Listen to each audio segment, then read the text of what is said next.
Cheaper, cleaner food. That's the goal of version 2 of my AI-powered sprayer drone. Here you see the drone on an example flight. In the top right's a view of the route it's flying in Mission Planner. In the bottom right, you see the images the camera on the drone is taking of the ground below the drone. It uses a custom image classification model to determine if there's a weed or native grass below the drone, and it turns on a small sprayer to kill the weeds. In part one of this build, we created this drone, we set up Mission Planner, and we made our initial flight. In part two, that's this part, we are going to set up artificial intelligence on this thing using Raspberry Pi and this camera right here. Now there's 4 steps to do that. First off, it's set up the Raspberry Pi. That's the operating system and the code that's going to run on it, as well as connecting it to our sprayer. Second, we've got to gather some training images. So we're actually going to have this thing fly over the field and take photos. Third, we're going to use those images to retrain an existing image classification model so that it's customized for our field. It does a really good job on the images from our field, and I'm sold on this method. If you use a general purpose image classification model and try to use it on this thing, it does a really bad job of figuring out what it's looking at in the field. If we train it on images that we take that are exactly like what the drone is going to see when it's in real operation, it does a really good job understanding what it's looking at in our field. So for now, until general purpose models get better, this is a pretty good way to go. And then last up, we're going to load that model on it, and we're going to send this thing out on a test flight and have it actually do some spraying. Now, let's get started with step one. First, we are going to get this Raspberry Pi with an operating system and code and connect it to the sprayer. So there's 2 ways to do this. The first one is, if you can, flash an operating system on the Raspberry Pi, SSH to it over your Wi-Fi, and just get started. And if that made sense to you, all those words that I just said, you can go ahead and do it and just skip over this first part of the video and meet me where we're actually putting code onto the thing. If that didn't make sense, I get it. Instead, we're going to do something with a few more peripherals here, but it'll make a whole setup a lot easier. So the first thing is just any old USB power supply for this thing. The second is a micro USB to regular USB hub. So this is a micro right here, and this is a regular USB hub. And that's so we can put on our keyboard and mouse and use them normally on this thing. And then the last thing right here, this is a mini HDMI. So mini HDMI to regular HDMI will allow us to plug this thing in and get video. And then the very last thing is right here. This is a micro SD card, 32 gigs, and we have to first put an operating system on this thing so that this thing will actually turn on and do something for us.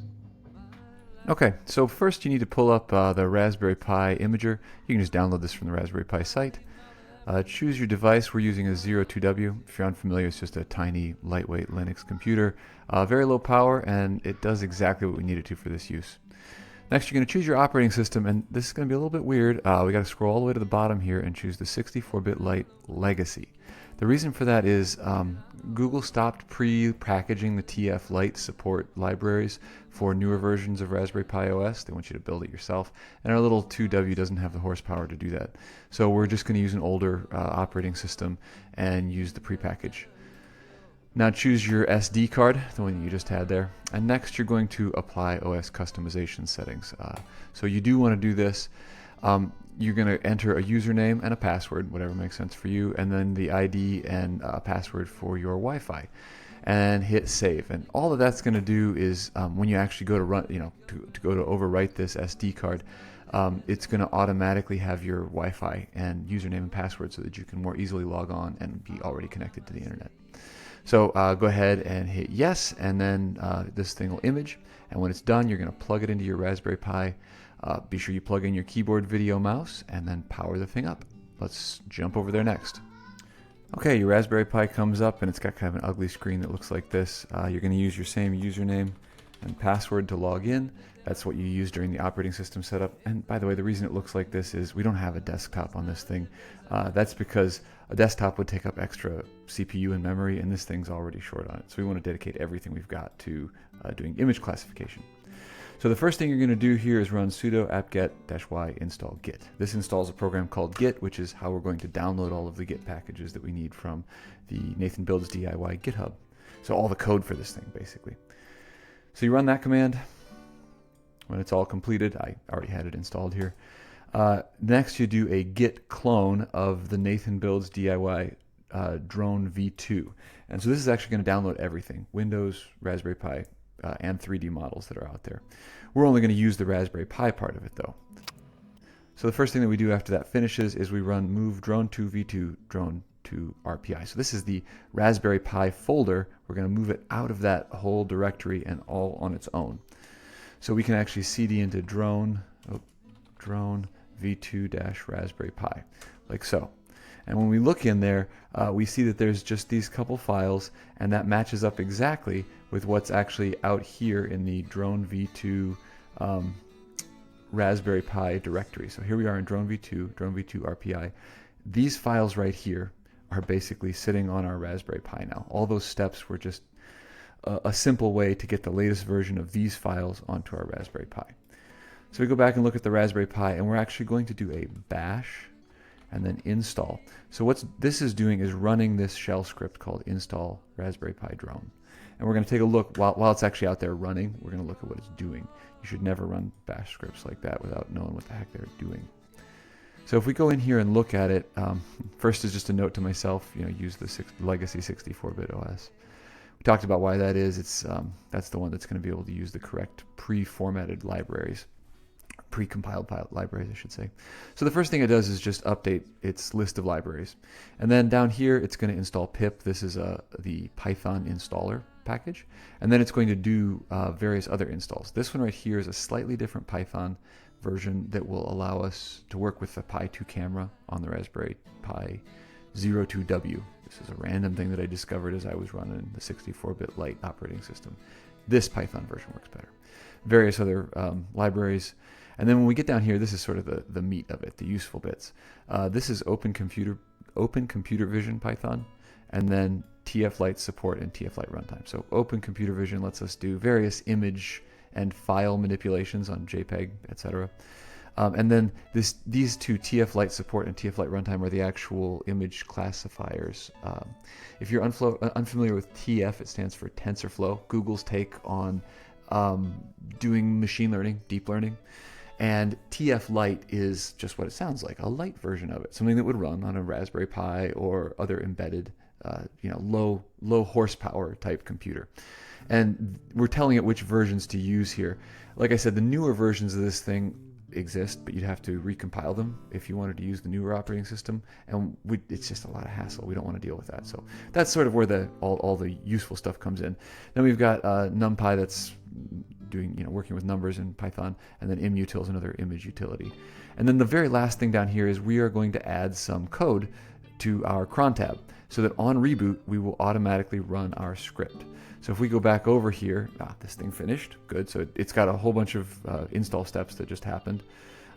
Now if we do a cron tab -L, this shows us what's in our cron tab, and sure enough, it is the drone sprayer v2 script. So this is the workhorse for us.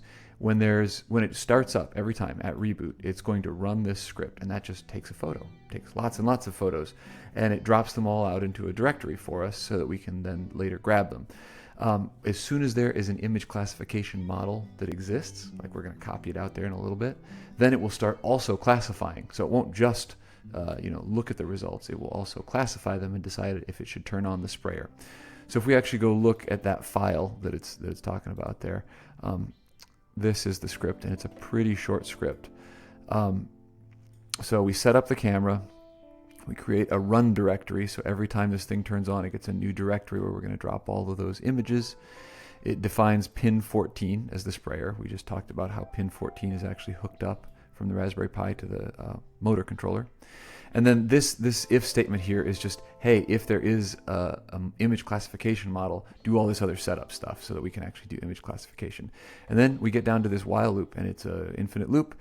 We take a photo and we save it. And if we can do image classification, then classify it. So this is all the steps that actually do classification. And if you're interested in the code, these things here. So create a tensor from the image, and then figure out the categories. What do we think these were classified as? So this .classify step right here is sort of where all your CPU is going to be going. And then you pull out the category name and the score down here. So how confident are you that this is really grass that you're looking at, or whatever the category happens to be. And that's it. That's all that's in here. It's just a loop that keeps going and going and going. Oh, I guess I add some text both to the file name and to the actual image, showing what it thinks it is and how confident it is that that's what it is. But not a whole lot going on there, and it'll just run in an infinite loop. So every time that this thing restarts now, that's what's going to happen. Now it's time to make connections to this Raspberry Pi. You've got the camera and the cable headed right over to here. And then on the Raspberry Pi itself here, you've got power, ground, and pin 14. Here's a picture of that pin out. And the way that comes together, the battery power heads to this DC buck converter right here. It's set to produce 5 volts. And so you can see that the power and ground pin, black and white where my fingers are, head right over here on the Raspberry Pi to 5 volt and ground pins right there. Then this gray pin is pin 14. That's actually what controls our motor. That gray pin heads right over to here on the ESC and plugs in right there on the ESC. So that gray pin comes in right there. Now for the rest of this, this is a second buck converter. It's taking our battery power down to 12 volts. That purple and black wire heads over here, and it actually becomes the input to our ESC. And then on the output side of the ESC, this green and blue heads over to the pump. And that's all the wiring there is. I'll show it to you in schematic form. And you need to get all that stuff wired up so that when you put the battery in, this Raspberry Pi automatically powers on, and it'll already be running the script where it takes photos, and once it has an image classification model, it'll actually turn on the sprayer using this stuff over here and actually start spraying. Quick tutorial on this global shutter camera here. First thing is, it comes pre-installed with this ring right here.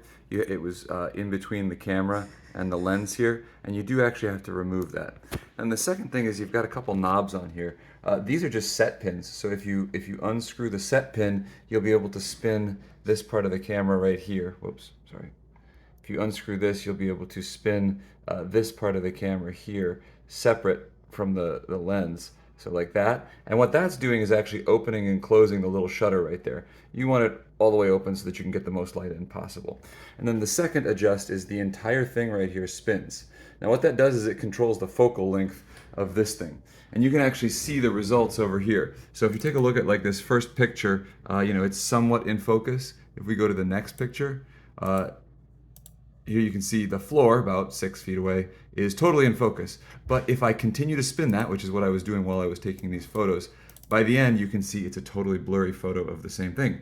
So you actually do need to play a little bit with spinning this. Once you have this thing opened completely and you've set the pin so that it remains open, you can actually spin this whole thing and change the focal length. And then there's another little set pin right down here that you can set to set the focal length. That way, you're going to be running this thing about 2 to 3 meters off the ground, and so you want this focal length to be at about 12 feet. That way you're getting very clear pictures of everything that you want.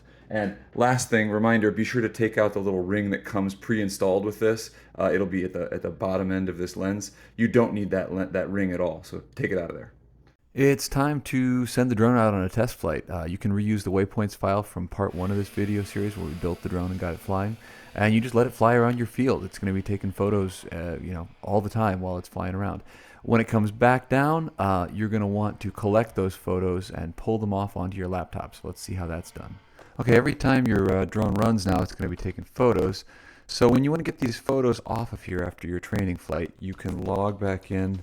I actually do this. It's not totally necessary, but I do a psef grep. Grep just means look for, and then Python. So you can actually see that Python job is still out there running. So what we're going to do is we're going to kill it off. This is so we don't have like a background high CPU process going on while we're trying to grab photos off of this thing. So now when we rerun that searching for what's going on command, our script is no longer out there running, taking photos over and over. So now you want to get your photos off of this thing. And I like to use this. It's WinSCP. You can, if you're running like a Linux-based machine, you can, run SCP straight from there. Even an Apple, I think, should be able to do that. So what you see out here is a directory full of photos that have been taken. And this, on this side over here, is the drone. This on this side over here is your laptop. I'm putting them in this thing here, and I'll stick them in something called training, I guess. So I'm going to copy over all of the file, all of those images that were just snapshotted from my drone camera back over here onto my laptop. So that's how you get all those off of there. And that's going to continue running in the background. Let me show you what that actually looks like out here. So we're going to go in. So this looks like it's an actual flight here. So in here you've got a bunch of images of, looks like the landing gear, and then the drone taking off, and then a bunch more of it actually flying through the fields. So what you're going to do when you see this is you're going to just do a big select on here. Well, actually, let's take one step back. We're going to create some directories in this folder, and they will be directories called, say, landing pad, and then another one called grass, and another one called weed dash blackberry. And so the naming convention here is things that are not weeds don't have weed dash at the start of them. Everything that is a weed, if you have blackberries, pigweeds, whatever, you can say, type weed dash pigweed if that's what you have. And then you're going to select all of the things that look like they belong to landing pad, for example, and you're going to drop them into the landing pad directory. And you go through all of your files here and you drop them into the correct directories. And at the end of this, you're going to end up with just a couple directories with the correct naming convention. And now you've sort of classified all of your training photos into the correct directories. In this step, we're going to take a bunch of photos that came from our drone, and we are going to turn them into an image classification model that is customized to identify these things right here. So the first thing you're going to do is you're going to type Google Colab MediaPipe image classifier, and the first thing that comes up is this here. Now, Model Maker is just the MediaPipe Model Maker is the new Google chosen name for image classification customization. And Google Colab basically means they're going to give us time on a virtual machine, or maybe a container, I'm not sure which, but it's got a GPU attached. And they're also going to give us snippets of code that we can run that will help us do what they're, what we're setting out to do. So you look at this thing and it's, got a bunch of information about how to customize an image classification model. And we're basically just going to follow the steps here. So the first thing we do is we run this, and it's going to install MediaPipe Model Maker for us. And then over here, we are going to upload our training.zip file. And let me show you what's actually in that training.zip file. So if you want to look at one of these photos, that's grass. It's native prairie grass that's growing in my field. So I've got a bunch of those. And then if I go over here and I look at weed_blackberry, these are some nasty blackberries growing in my field.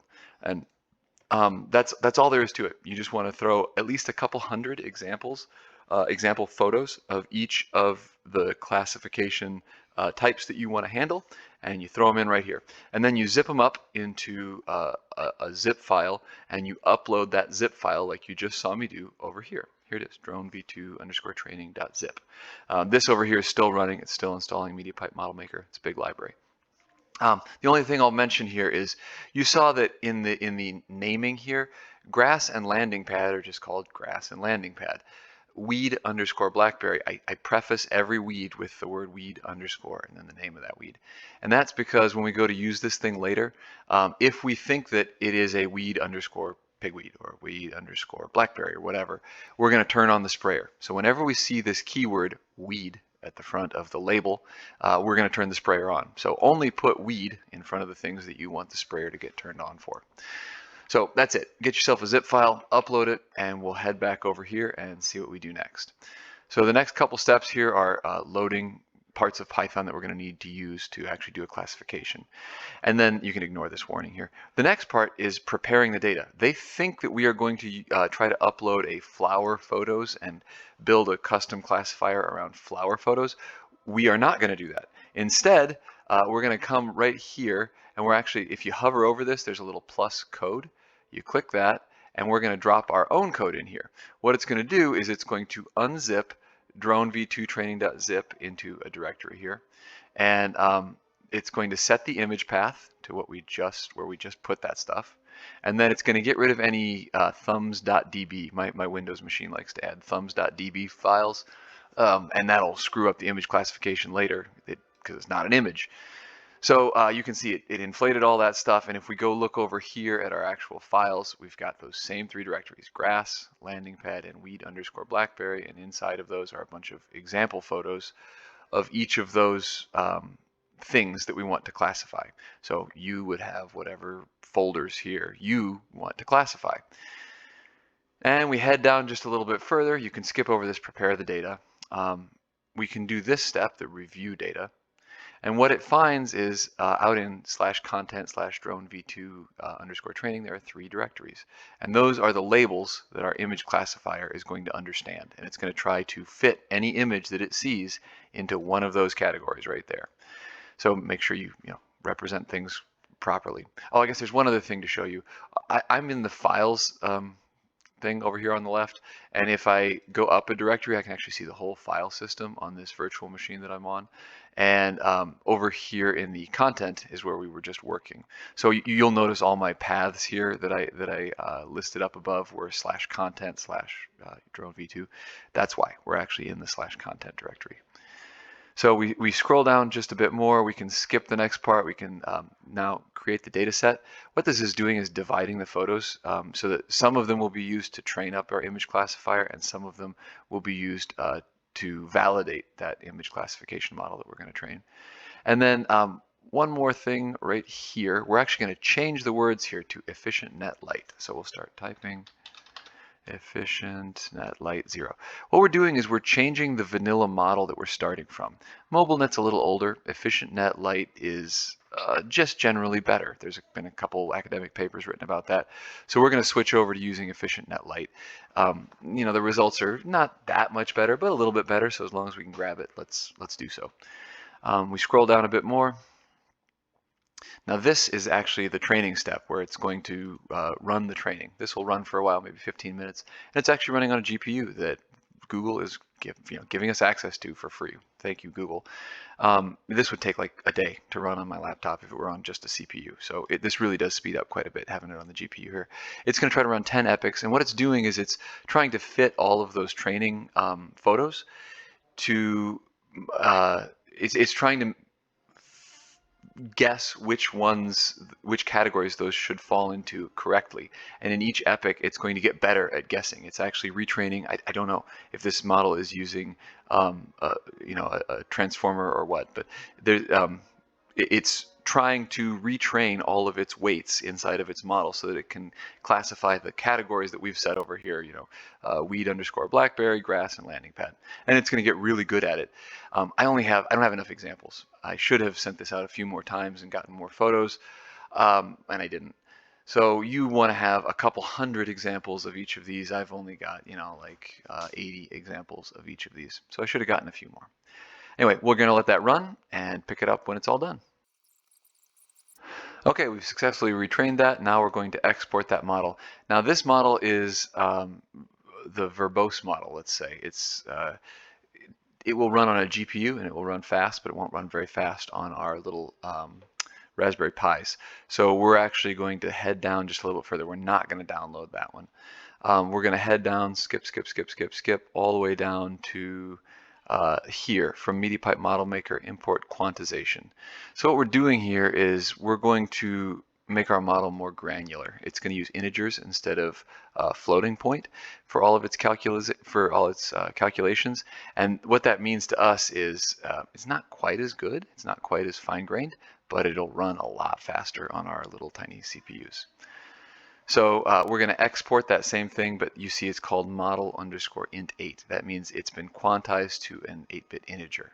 So it'll run much more quickly. Floating point is more accurate, but an 8-bit integer works fine for our purposes.